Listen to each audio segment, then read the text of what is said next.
Welcome to Kenton's videos. Enjoy the video. In this video, I will explain how to play Call of Duty Vanguard offline on your PC.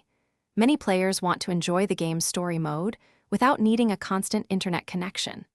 The good news is that Vanguard's single-player campaign is designed for offline play once it's fully installed and updated. This means you can dive into the narrative anytime, anywhere, without worrying about your network status. Just a few simple steps ensure a smooth experience. To prepare for offline play, your first step is crucial. Install the entire game while online. This includes downloading all game files, which can be quite large, often exceeding 70 gigabytes. After installation, make sure to download every available update and patch. This ensures you have the most stable version of the game. Finally, use the Battle Net Client's scan and repair function to verify all game files are intact and ready for a seamless offline experience. Once your game is fully installed and updated, you can disconnect your PC from the internet. Then, launch the Battle Net Client.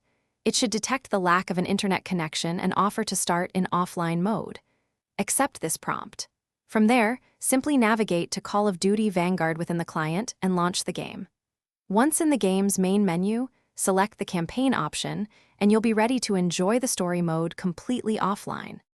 For the best offline experience, always ensure your PC's system date and time are correct. Incorrect settings can sometimes interfere with game licensing.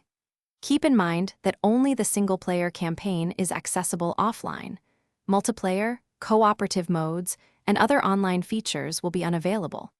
To keep your game in top shape and receive any new content or bug fixes, it's a good idea to periodically reconnect your PC to the internet and allow the Battle Net Client to update Vanguard. Thanks for watching. Consider subscribing if we helped you.